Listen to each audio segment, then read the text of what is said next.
Assalamualaikum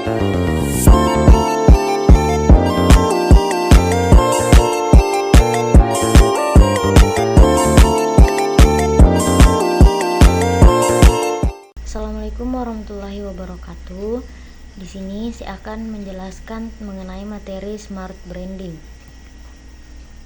Adapun beberapa sub pembahasannya yaitu pengertian dari smart branding, elemen utama smart branding, manfaat smart branding, langkah-langkah penerapan smart branding, dan contoh smart branding. Yang pertama, pengertian smart branding. Smart branding adalah strategi branding yang inovatif dan terintegrasi dalam teknologi, keterlibatan masyarakat, dan prinsip pembangunan berkelanjutan. Tujuannya adalah untuk membangun citra yang unik dan menarik bagi sebuah kota, wilayah, atau bahkan negara. Selanjutnya, elemen utama smart branding. Smart branding terdiri dari 3 elemen utama, yaitu branding pariwisata, di mana membangun dan memasarkan pariwisata yang menarik dan berkelanjutan. Branding bisnis, yang dimaksud branding bisnis yaitu membangun dan memasarkan ekosistem bisnis yang kondusif dan inovatif. Yang ketiga, branding wajah kota, yang dimaksud yaitu membangun citra kota yang cerdas, modern, dan ramah lingkungan. Yang selanjutnya, manfaat smart branding. Smart branding memiliki banyak manfaat, antara lain yang pertama, meningkatkan daya saing daerah. Yang kedua, menarik wisatawan, investor, dan talenta terbaik. Yang ketiga, meningkatkan citra dan reputasi daerah. Yang keempat, mendorong pembangunan ekonomi dan sosial. Yang kelima, meningkatkan kualitas hidup masyarakat. Selanjutnya, langkah-langkah penerapan smart branding. Langkah-langkah penerapan smart branding yang pertama yaitu melakukan riset dan analisis. Yang kedua, menentukan visi dan misi. Yang ketiga, mengembangkan strategi. Yang keempat, membuat rencana aksi.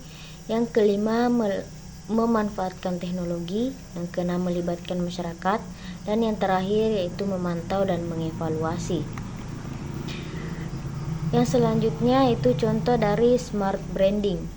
Contoh penerapan smart branding bisa kita lihat di Kota Malang. Kota Malang membangun citra sebagai kota wisata, edukasi, dan kuliner dengan memanfaatkan potensi budaya dan sejarahnya.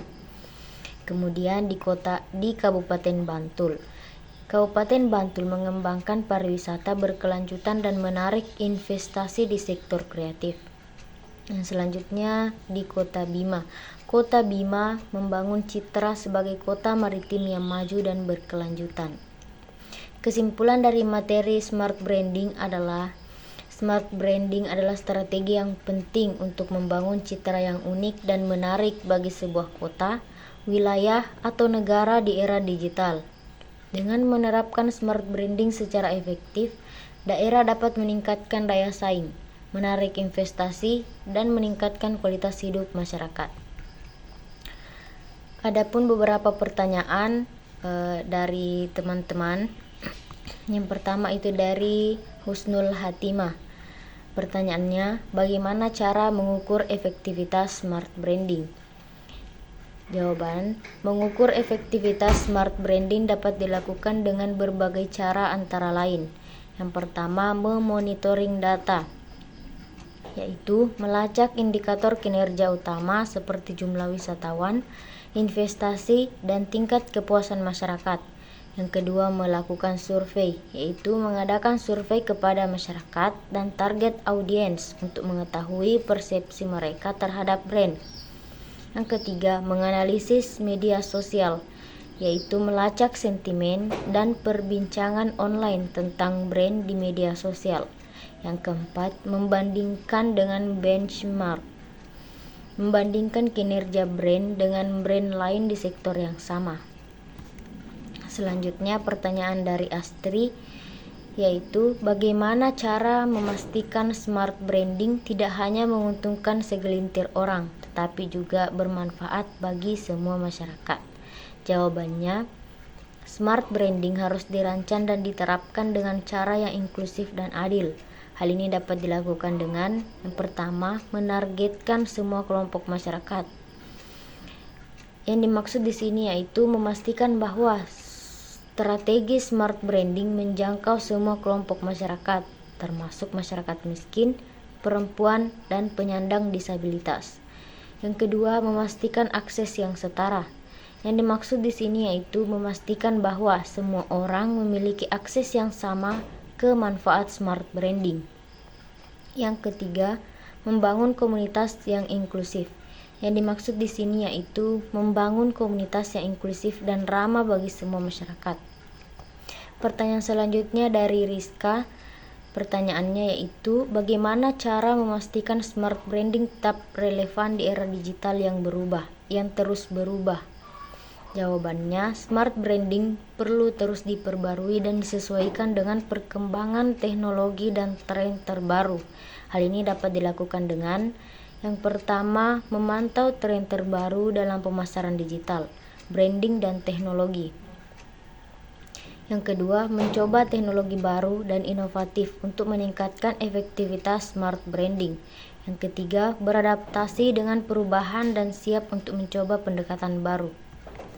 Pertanyaan selanjutnya dari Nur Atika Suri. Bagaimana cara mengatasi tantangan dalam menerapkan smart branding di daerah yang tertinggal?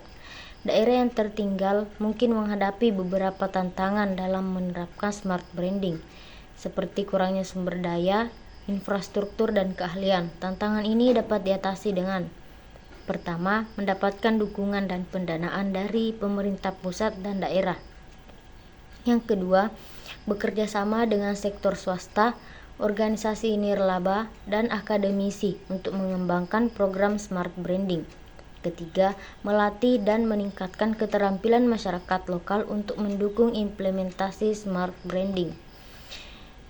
Dan pertanyaan selanjutnya dari Fendi. Bagaimana cara memastikan smart branding selaras dengan nilai-nilai dan budaya lokal? Jawabannya, penting untuk melibatkan masyarakat lokal dalam proses smart branding dan memastikan bahwa strategi branding selaras dengan nilai-nilai dan budaya mereka. Hal ini dapat dilakukan dengan yang pertama, memahami budaya dan nilai-nilai lokal sebelum mengembangkan strategi branding. Yang kedua, menyelenggarakan forum diskusi dan konsultasi dengan masyarakat lokal untuk mendapatkan masukan dan ide. Yang ketiga, memilih media dan saluran komunikasi yang sesuai dengan budaya dan kebiasaan masyarakat lokal. Mungkin itu saja presentasi materi smart branding dari saya. Sekian dan terima kasih. Wassalamualaikum warahmatullahi wabarakatuh.